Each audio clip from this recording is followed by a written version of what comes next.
Hey, part two. I'm hoping that this will be a much shorter lag. I hope everybody will let me know if this is better. Sorry about the lag on the other one, but hopefully this will be a great improvement. And let's see, it says I'm online, it says I'm streaming. And let's hear from the chat room how that's going. So let's see. Kayleen says hello. Hello. Do you see the new stream? Shannon says hello. Well, hello, everybody. How are we doing on lag time? Let's see if you can all see me. I'm going to hold up my phone. You tell me when. Get ready. Type something in the chat to say you see my phone. 3, 2, 1, go. And then I promise we'll get started on the actual content and not just playing timing games. I'm going to wait for that, and I'm going to set up all the chat rooms. Oh, Shannon says now. Okay, that was 14 seconds. All right, we're back to the good old times. So, super. Boyfriend says seems much better now. Okay, sorry about that. I don't know why the last one lagged so much, and thanks for having patience with me on restarting. I actually switched to my backup internet connection, so maybe my other internet connection was funky.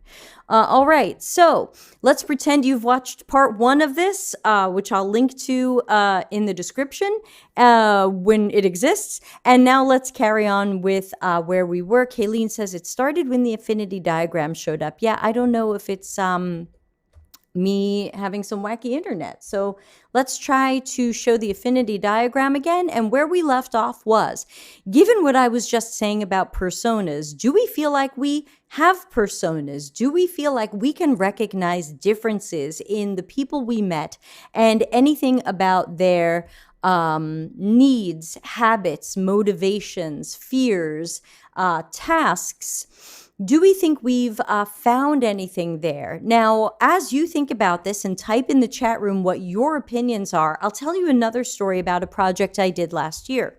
This was the one I've mentioned before when I and a partner interviewed 71 people for a big observational research study remotely.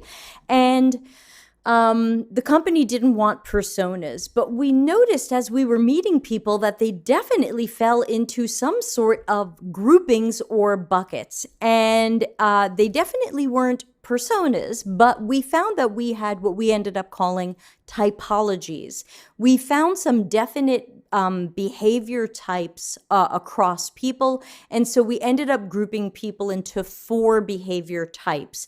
And that was really focused more on a set of behaviors rather than some of the usual things you put into a persona, which again are not marketing demographics, but are very often about their motivations, needs, habits, could be behaviors, could be tasks. Larry Marine thinks that the better personas out there are going to be focused on tasks. You know, he's all about the tasks. I can't say he's wrong. And then there are some people I've run into on LinkedIn who say personas always suck. They're never good. Why are we trying to boil our audience down to a handful of people?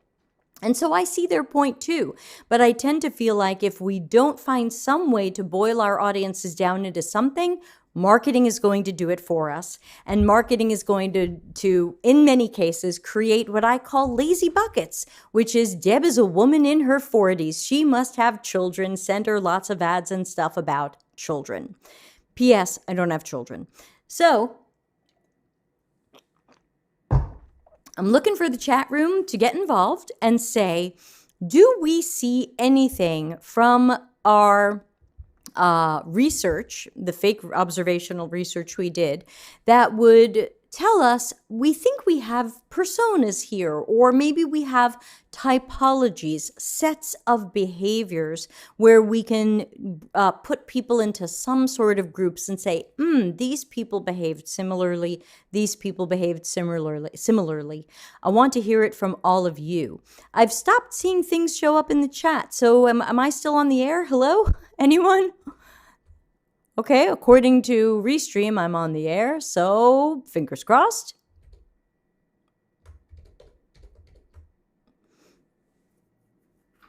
Chat room, are you still with me?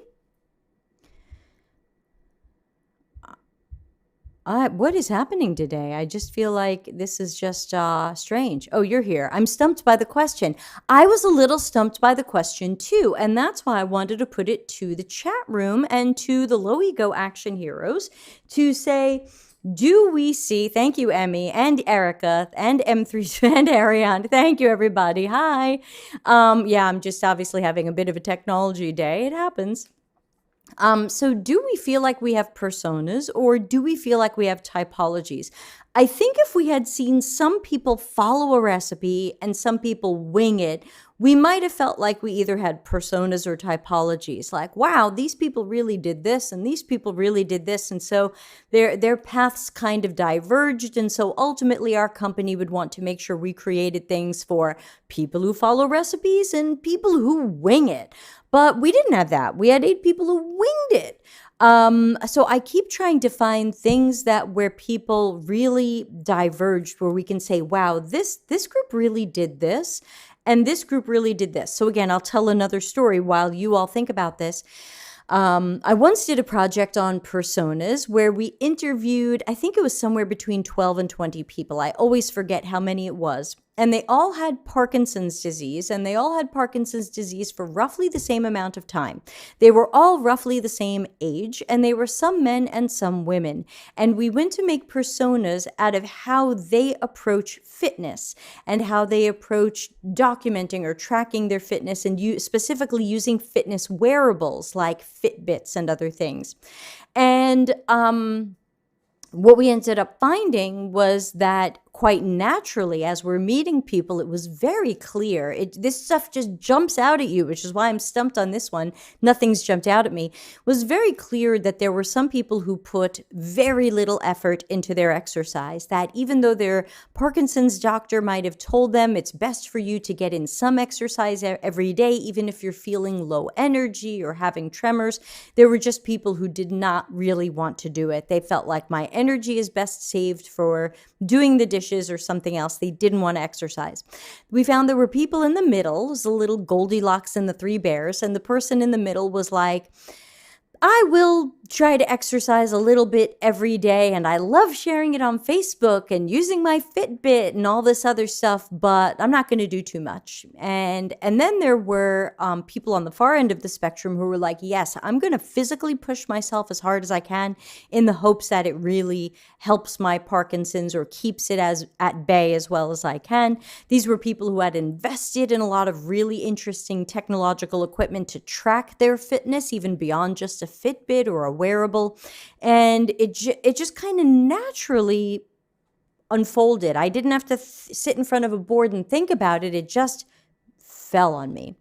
Kayleen says, everyone's fears and motivations seem similar. I'm stumped. Yeah. Yassine says, is it good to take the marketing department personas and improve them based on our research? That can be something that we sometimes do. I wouldn't say never do that. I would say see if you can make your own personas from your own research, because you might come up with things completely different than marketing. So sometimes I'll start with what marketing has just to see who I want to interview. But then very often I find by the time I'm done that marketing has broken things up by gender or income or ethnicity or something where I'm going, hey, what's the difference? I'm going to design for you whether you make $150,000 a year or $20,000 a year. So what's the difference? But marketing sees a difference, and we don't necessarily see that difference. For example, Darren says, yes, UX and marketing personas serve different purposes. Right. Very often the marketing personas will help them decide where to buy advertising or bring in influencers or other things marketing does that I don't know about. And UX is thinking, how do I architect and interaction design or disrupt or innovate or prioritize features for who these people are, what they need, and what their tasks are. So that's why here, I'm not totally convinced we need personas. But again, I still think this is an important lesson, because not only are we having a good conversation, and I'm happy to take your questions, but I want to remind people, especially those who went through boot camps, that not every research project ends in personas.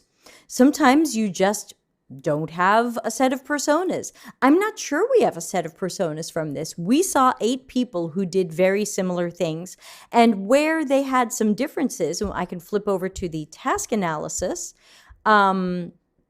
where they did some different things, I don't think they were different enough to try to say they were different personas. So, for example, some people shopped in the store, some people bought online and picked it up from the store, and some people took home delivery.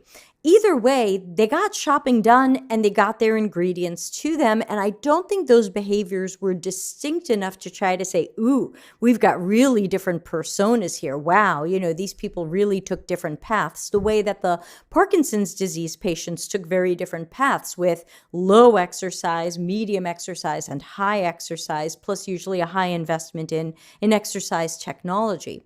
So I'm not clearly seeing personas here. I'm not even clearly seeing typologies here. And I just want to remind everybody that if you do a research project and you don't end up with personas, but you end up with a fantastic task analysis and optimized task flow that will still surface insights and opportunities for your company or department or team, you've still done a great job. It's not like all of this ends on personas.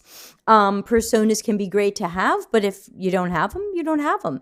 Now, over on the other side of the task analysis board, Darren says +1, so he agrees. Thank you. And he doesn't have to agree either.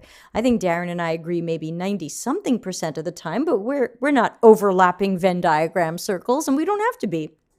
So we looked at how we can improve people's tasks with respect to grocery delivery. And thanks to the person who reorganized this, who I'm going to guess was Kayleen, we looked at people who struggle with allergens and sensitivities and how we can possibly improve their tasks and their flows and their workarounds. Darren says 99.5% LOL. And he says, personas are not a holy grail. Let's put that up. It's going to come up over my face, but there you go. And Kayleen says, it was me. Heh. Yeah. I can tell. That's why I'm in this business. Kayleen says, and we'll put her question over my face where it belongs. I think these things show up over my face, don't they? Yeah, that looks good. Help, help, help.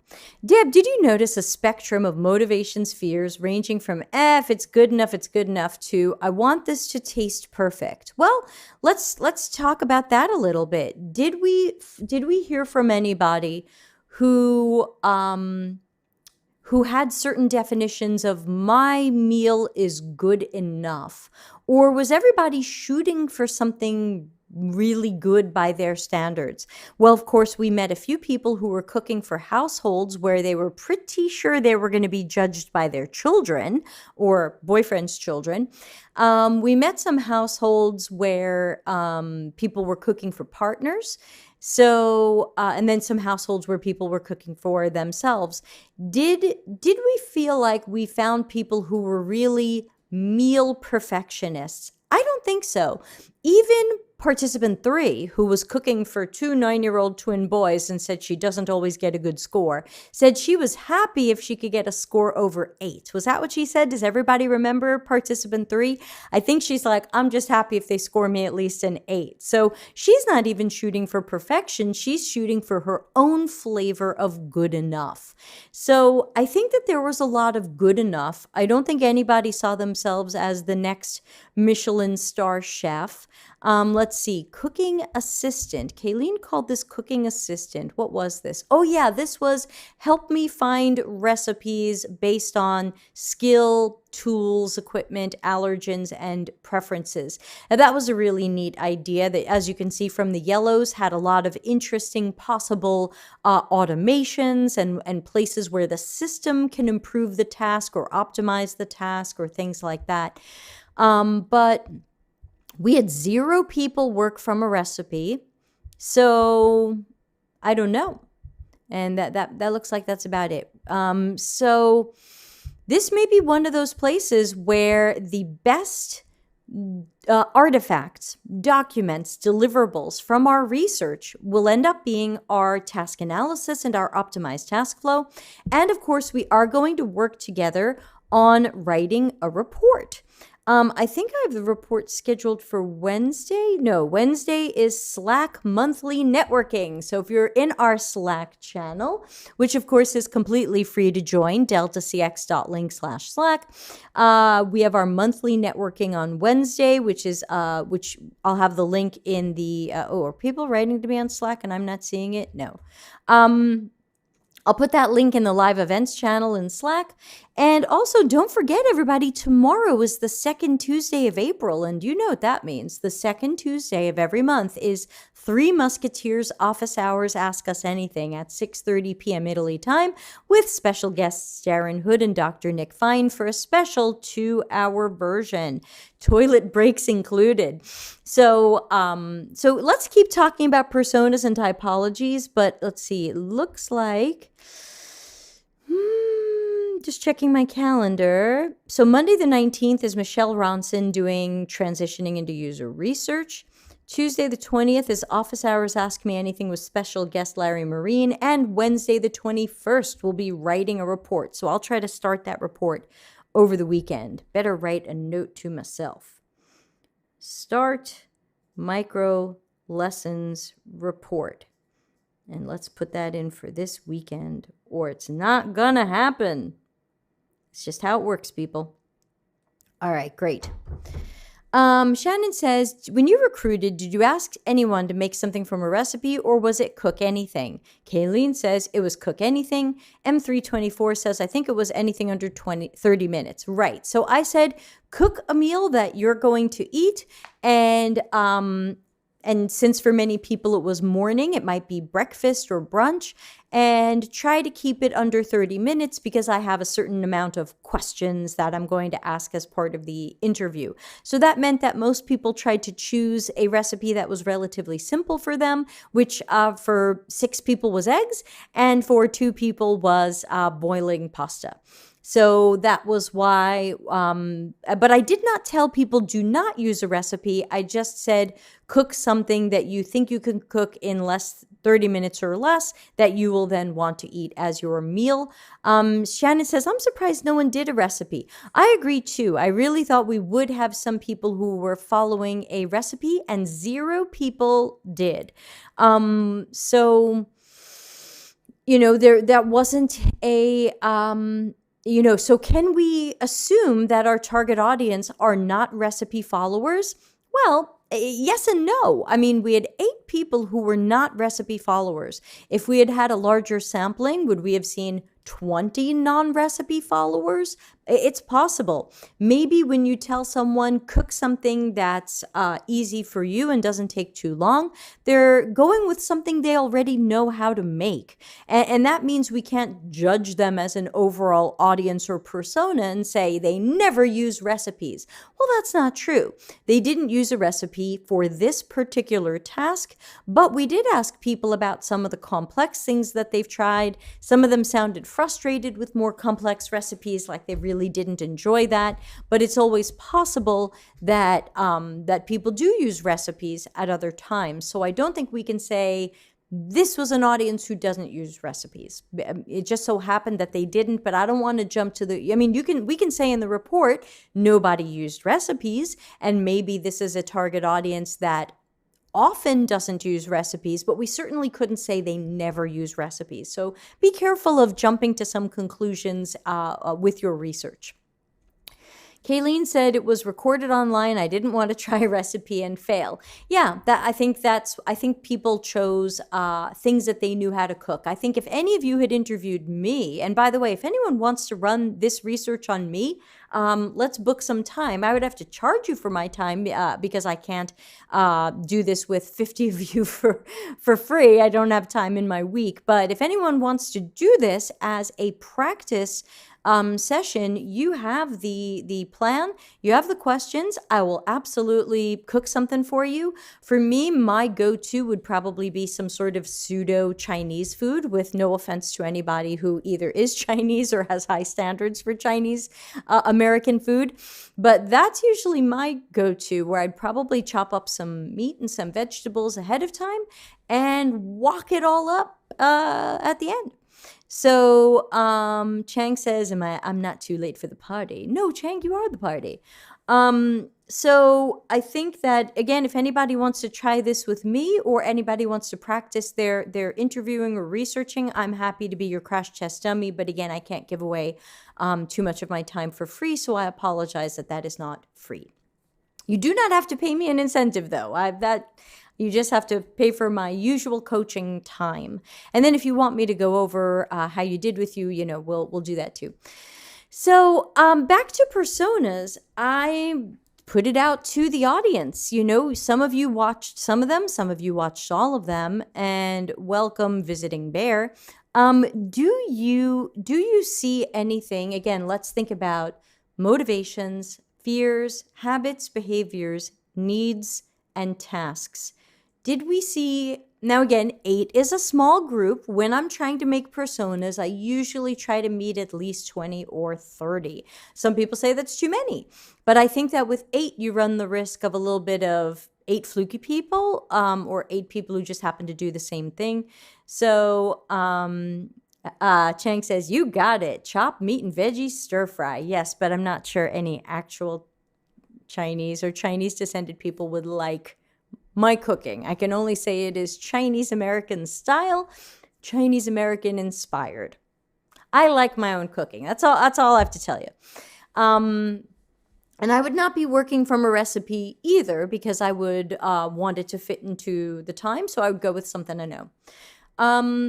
Anybody in the chat room, anybody at home yelling at their TV because they see something that we don't. If you do, leave a YouTube comment. I always respond to YouTube comments. I'd love to know if you see something that we are all missing, especially if you watched some or all of the observational sessions. Let's go back to the task analysis. Thinking about people's tasks, do we think there were any serious differences in how people approach things?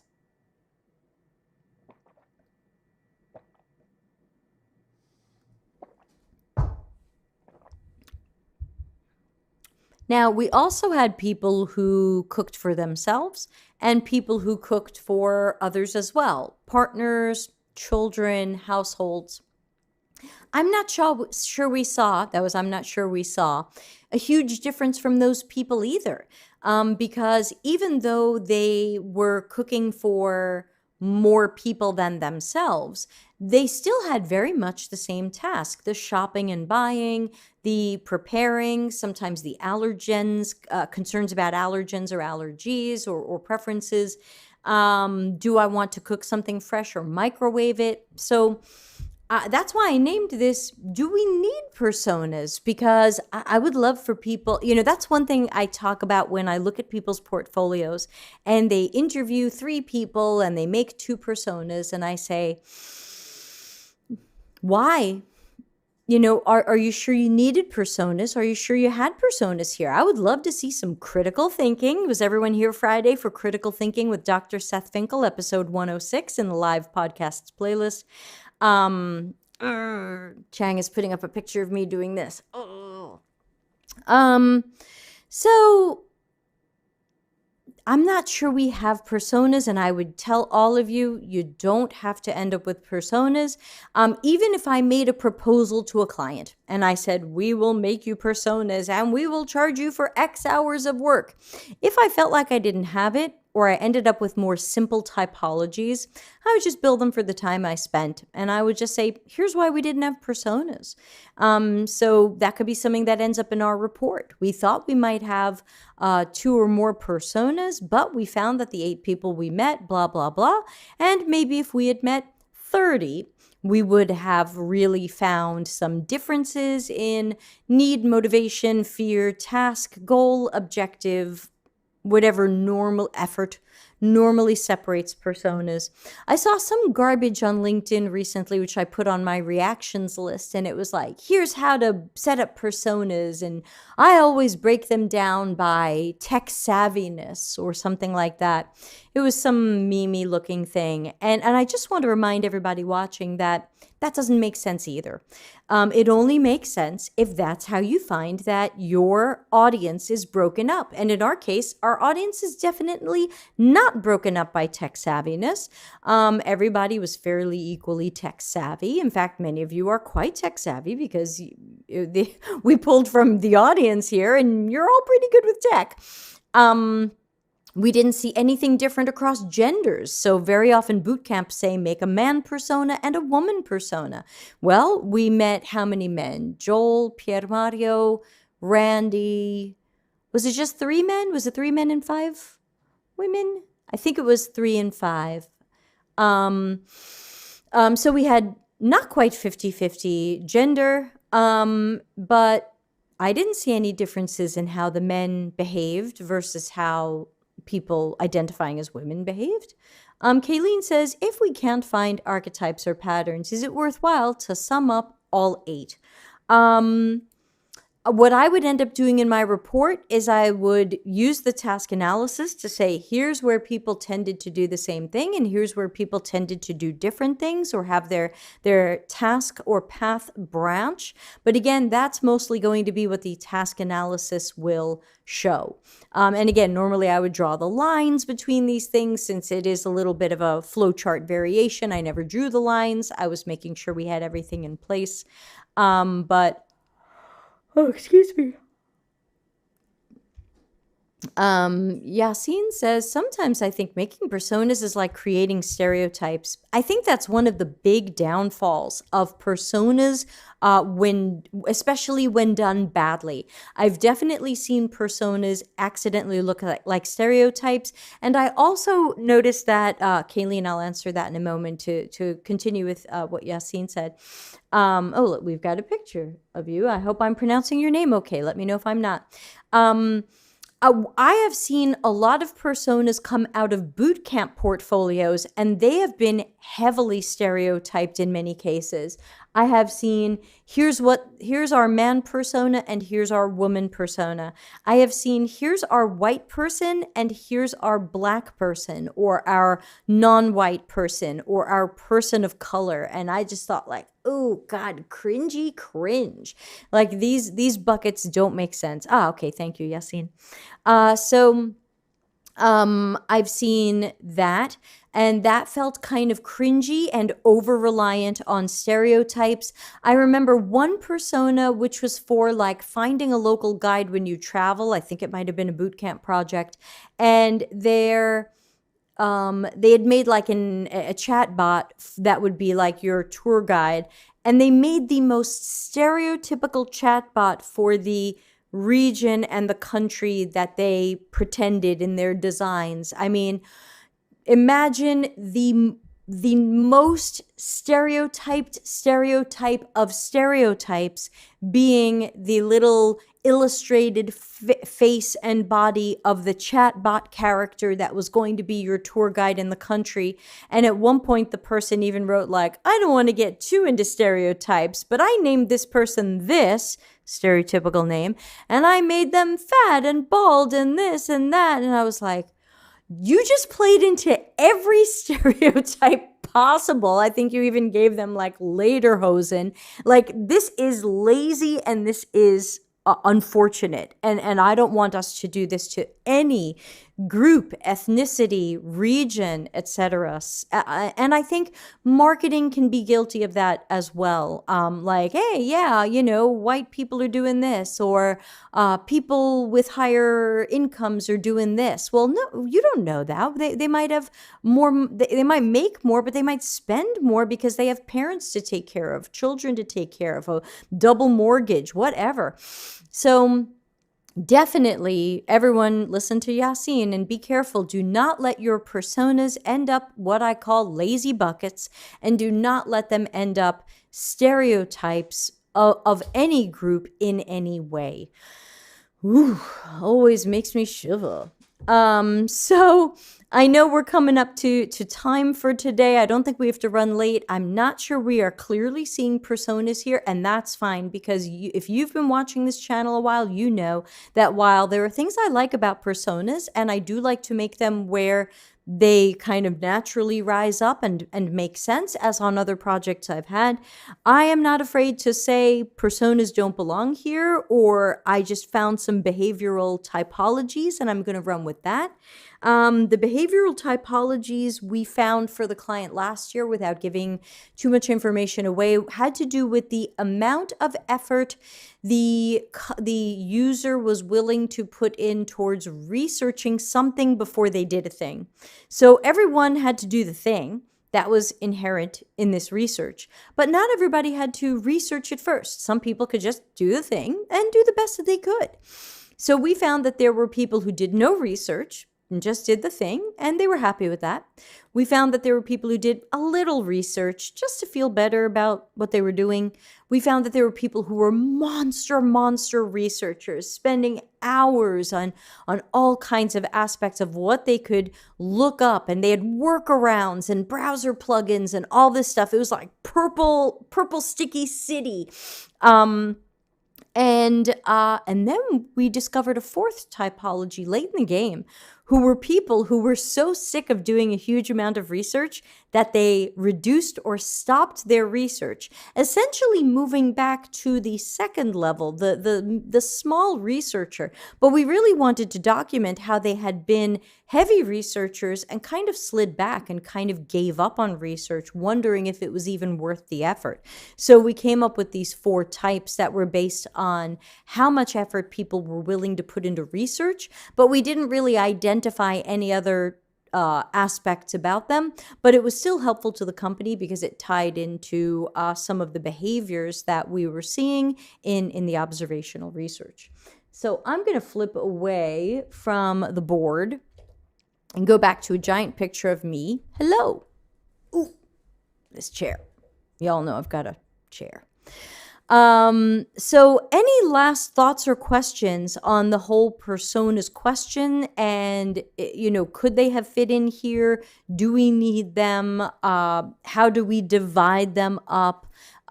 Things like that. Because the questions today have been excellent. And even though we asked ourselves, do we need personas? And we kind of ended up with, not this time, maybe next time.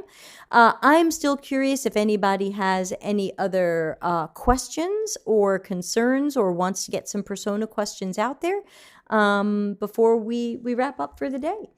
And don't forget, if you're enjoying this, please do subscribe here on YouTube. The lag is usually short. Sorry about part 1. Empathize with the like button and let the algorithm know this is pretty good. You can join the Slack channel. And of course, as many of you know, we've got the tip jar, as well as things based on YouTube, like the, boy, we sure had fun with Dr. Seth on Friday. Were you there? That was like so many wonderful donations from all of you, filling the screen with craziness. So thank you. Yasin says, one last question. Okay, great.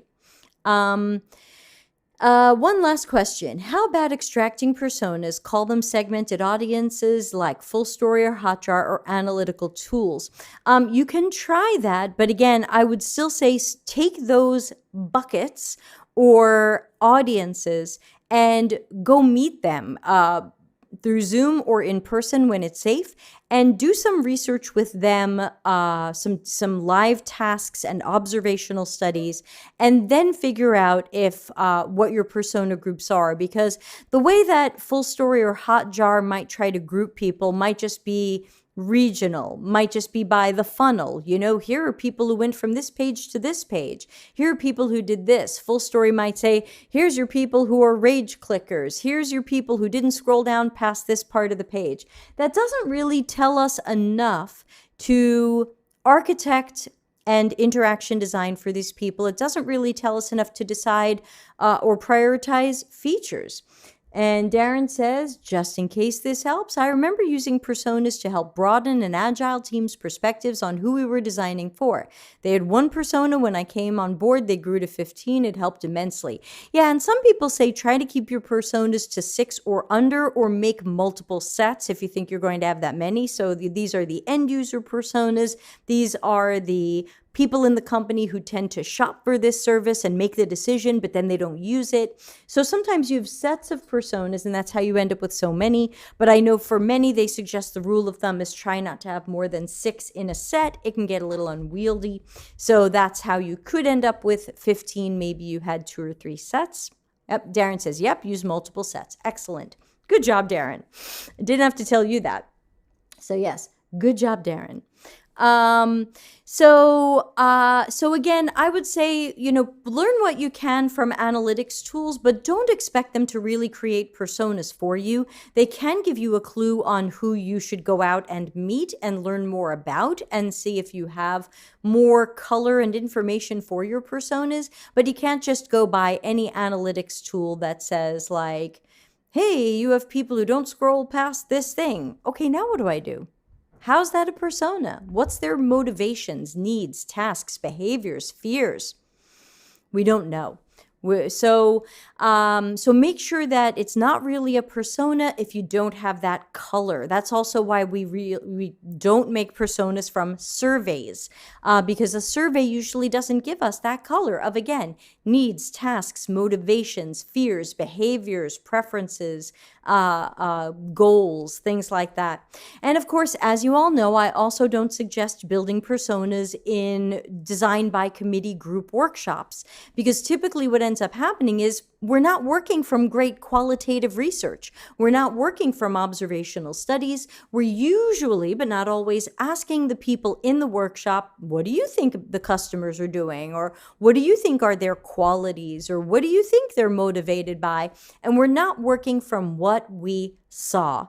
So it is always better to have that knowledge than to just guess at them, even if it seems like a fun craft exercise for a workshop or something like that. Personas, when made correctly and when made incorrectly, are too important to leave to a group craft project. Yasin says, thank you for the videos. You're welcome. Darren says, did you cover the new and popular favorite brands goofiness making rounds? I did not. To me, this is one of those marketing pieces that has ended up in personas that you see very often, at least I see from boot camps, which is like, this persona's favorite brands are Starbucks and Lyft and Target and whatever the hell. And I'm always like, well, what am I supposed to do about that? So remember, make sure everything in your personas, and this is in my last personas micro lesson, make sure everything is meaningful and actionable and helpful.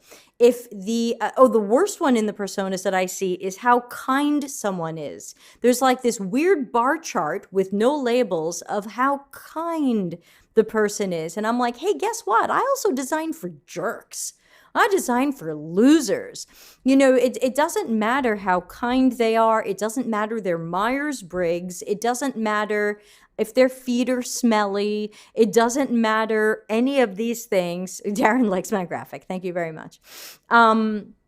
So remember that if you can't look at this and find a way to turn this into action and have it have meaning, then it doesn't go in a persona. So how kind are they? What we think their psychological profile is doesn't go in there. Skin color probably doesn't go in there if you're not going to build something different for people with different skin colors. And if you are, what are you doing? Because that sounds a little weird.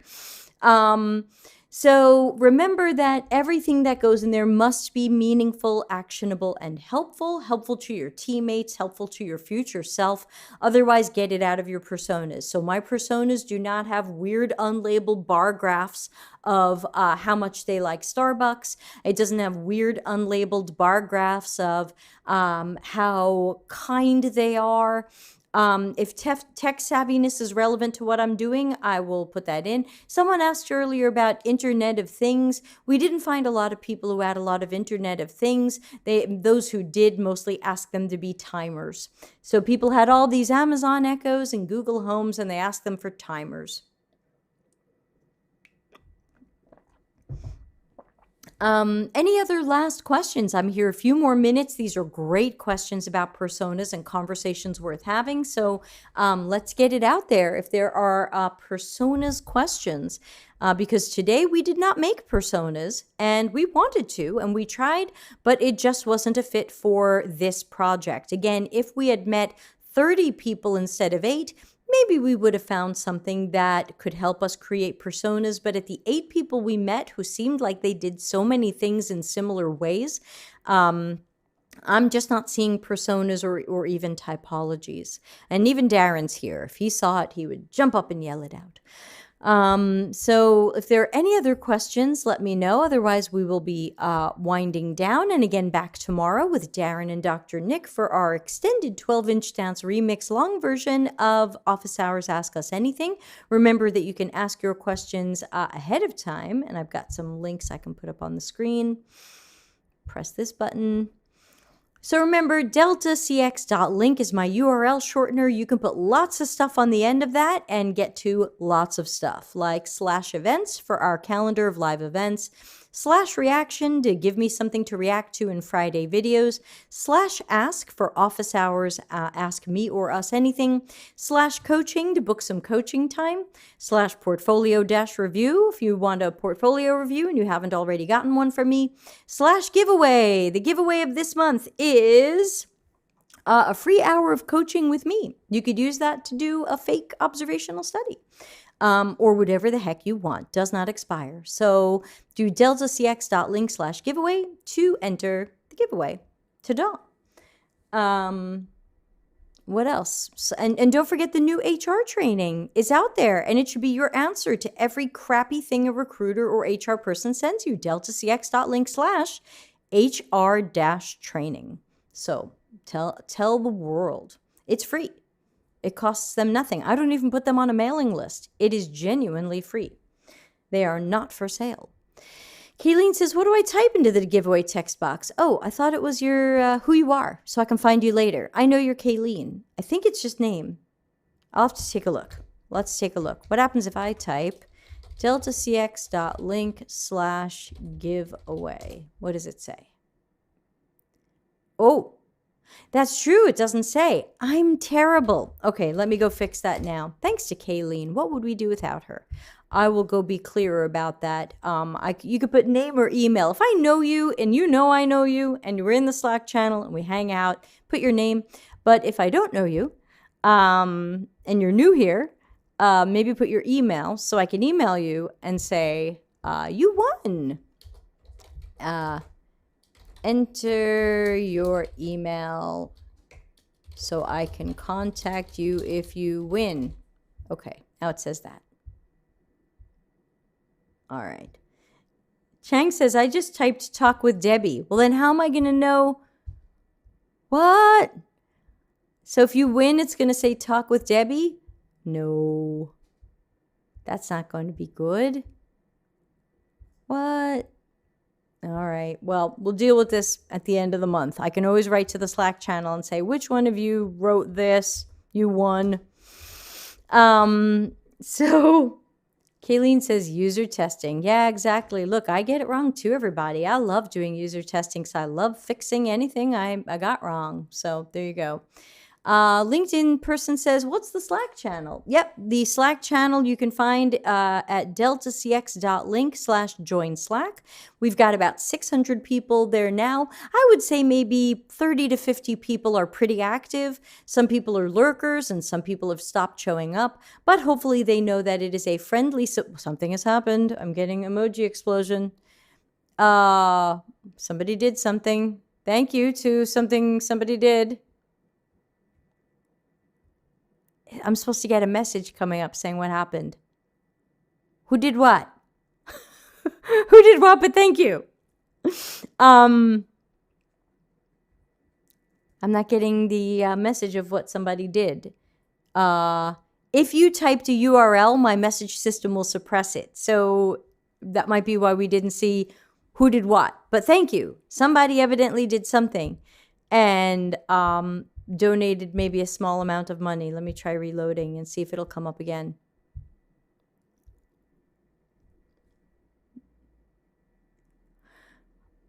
No, we don't know what. Okay, well, thanks to whoever did something. And I don't know what it is. Okay, now we're getting the instant replay of all previous emojis. But again, we'll see everybody tomorrow, 10 a.m. Italy time for the early office hours, which will be just me, and 6:30 p.m. For the late office hours, Italy time, with Darren and Dr. Nick, which of course is 5:30 p.m. UK time, 12:30 p.m. East Coast America time, 9:30 a.m. West Coast America time. So again, thanks to whoever did something that made the emoji explosion.